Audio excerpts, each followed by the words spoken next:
Okay, so far in this chapter, you've looked at finding the derivative of a function. You've actually found exact slopes of tangent lines to a curve at specific points on the curve. You found the derivative and just left it as a function, knowing that you could plug any x value into that function to determine a specific slope. We've also looked at graphing the derivative as a function. So now we're going to go backwards. We're going to start with the derivative of a function, with the graph of it, and we're going to see what that tells us about f. So the problem on this page is a sample problem of what kinds of things you'll be able to do after you learn the relationship between a function, its first derivative, and its second derivative. So take some time to read this problem and then continue the video. Okay, so I drew a function here. I'm going to have the same function on the next page, but I want to look at two different things. I want to look at places where this function is increasing and see if you know something about its derivative. So the function, you can see, is increasing, right, from here to here, and it's increasing again from here to here.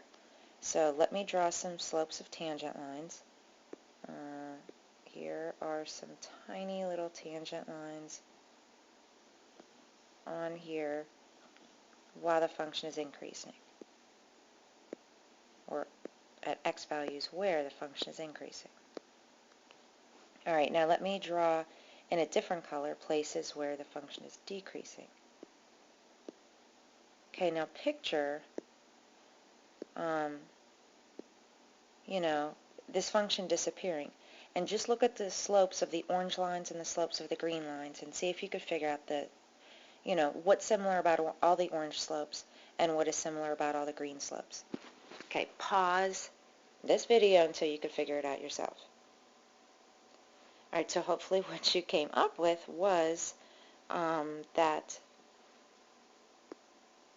where, I should make this a sentence, where the derivative is positive, the function is, and did you come up with it? Increasing. Now this will be on another page too, so you can either write this down now or later, but it's definitely a good thing to know. All right, well, where the derivative was negative, f is decreasing. Okay, so that's one observation. Okay, so just looking at the shape of this curve, if you only knew information about its derivative, we would know where the function was increasing and we would know where it was decreasing just by looking at the sign of the derivative, right? It being positive or it being negative. Okay, now let's look at a different aspect of the curve. Instead of me looking at where the curve is increasing and where it's decreasing, I want to look at the shape of the curve. I want to look at where the curve does this and where the curve does this. So you remember those terms, right?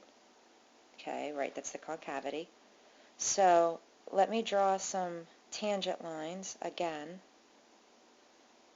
at different places.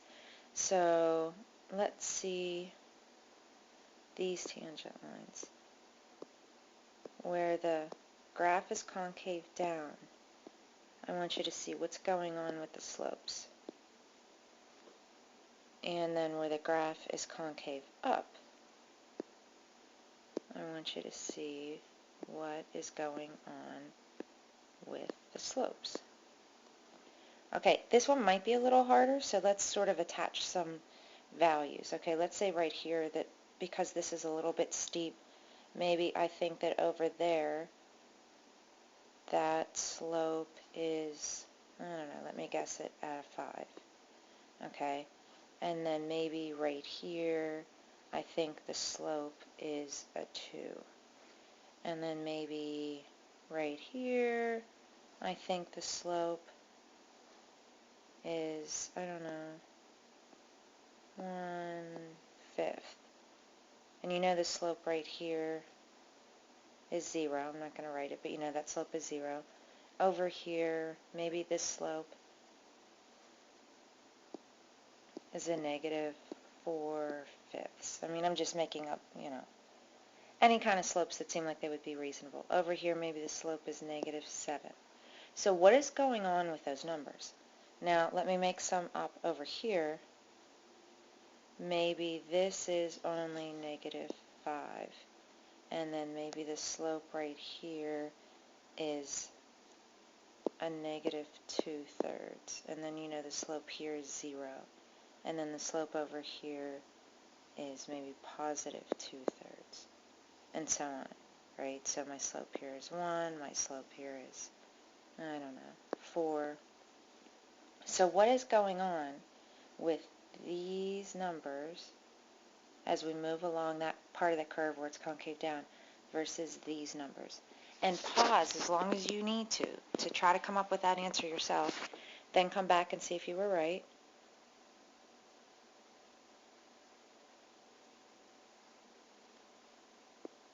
Hopefully you realize that where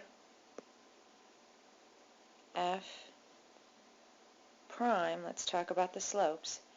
Think of f prime collectively as like the slopes of the tangent lines, right? Sort of all put together. So where the slopes, where f prime is decreasing. Did you notice all those numbers just keep getting smaller and smaller and smaller? F is concave down. I'm out of room, so I have to sort of abbreviate. You can write out the words. And then where those slopes are are increasing, or where f prime is increasing, f is concave up.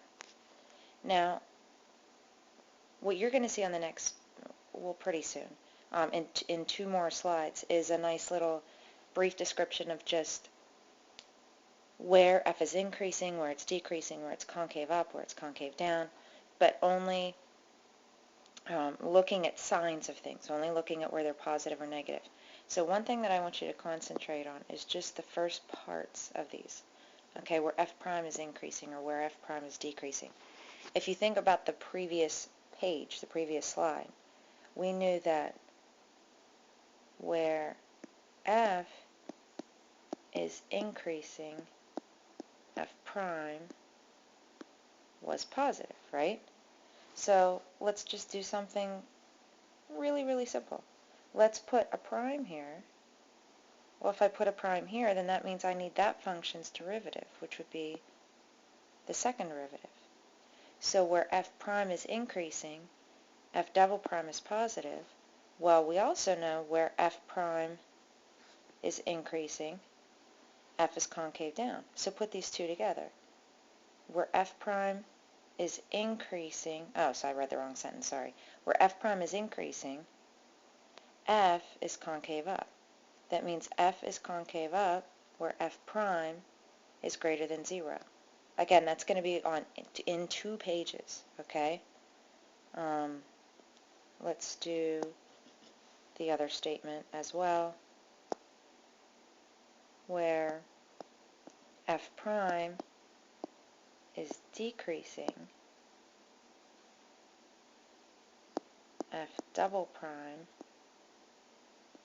my writing isn't coming out so well, is going to be negative. It really is a 0. So f prime is negative. So again, why is that? It's because if I would not have put those primes there, then when f is decreasing, f prime is negative. I add a prime to both of those. Now we know that when the derivative is decreasing, which means f is concave down, that the second derivative is going to be negative. So we're going to go straight from the second derivative is negative to the graph is concave down. Okay, we will bring this all together. First, make sure that you write down the definitions, though, of local maximum and local minimum. Now, extrema is just the plural of extremum. You'll see these different words pop up a lot. And local is the same as relative. You might hear me or see in a video someone talk about a relative maximum or a relative minimum. That's the same as a local max or a local min. It would have just been in the, the tip top of one of those graphs or the very bottom of one of those graphs. I'm not even going to draw a coordinate. But here is a local maximum, here's a local minimum. It might not be the minimum over the entire value of the function, because the function might go lower. And this might not be the max of the entire function because the function might go higher, but locally over some small open interval, it is the highest point. And locally over a small open interval, that's the lowest point. So make sure you know those two terms. This is a good slide for you to pause on and write down everything. Here's a picture of what points of inflection look like. It's where concavity switches from down to up. And write down these points about derivatives. Okay, so what does f prime say about f? This was from the very first slide, and now we can answer these questions. All right, if this is your derivative, and we're going to sketch f now, we see that this derivative is positive here and here. Here's what I'm going to do. This helps me a lot. If I make a little number line and say, okay, f prime I know is positive to 1. And then from 1 to 3, it's negative. And then from 3 to 5, it's positive. And then from 5 to 6, it's negative. And I'm just getting that by, look, these values are positive, these values are positive, right? Because they're above the x-axis. And these are negative because they're below the x-axis. That means that I know, based on the stuff I just learned, that my function is increasing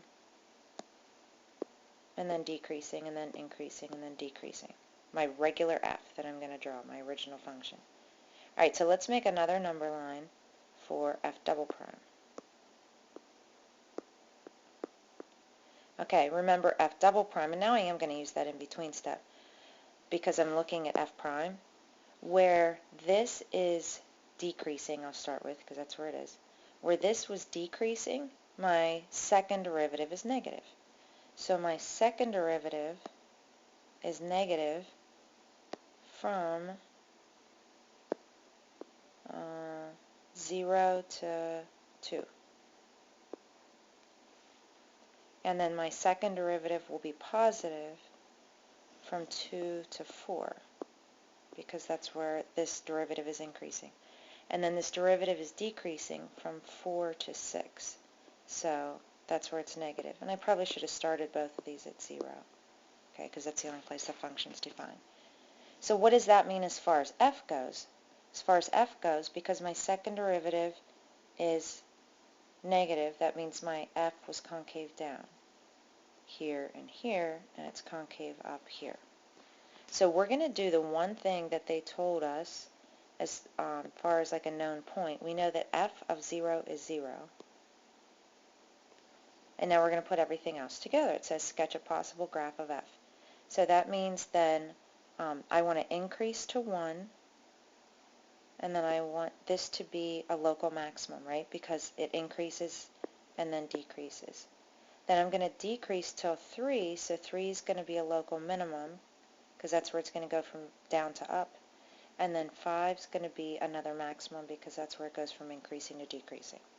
So I'm going to increase to 1, kind of draw it in the air first. Increase to 1, decrease to 3, increase up to 5, and decrease down to 6. Okay? In the meantime, I want to be concave down to 2. So it might help to sketch these points first, right? Let's make ourselves some kind of a maximum at 1, some kind of a minimum at 3. It doesn't matter if you put this down here, honestly, or if you would put it like right here. It doesn't even matter because it's just a sketch and you don't know how far up or down it goes. And then we have a maximum at 5. That didn't have to be there. Again, it could have been here if I wanted. And now I can use my concavity to make sure that I go, I don't know, I could put some random point here at 2 if I want. So maybe here, because I know my concavity switches at 2, and I know it switches at 4. These don't have to be even, but again, it's up to us. So let's go concave down and hit our maximum, concave up and hit our minimum, and concave down and hit our maximum. And end its function wherever you want. That's a possible sketch of f.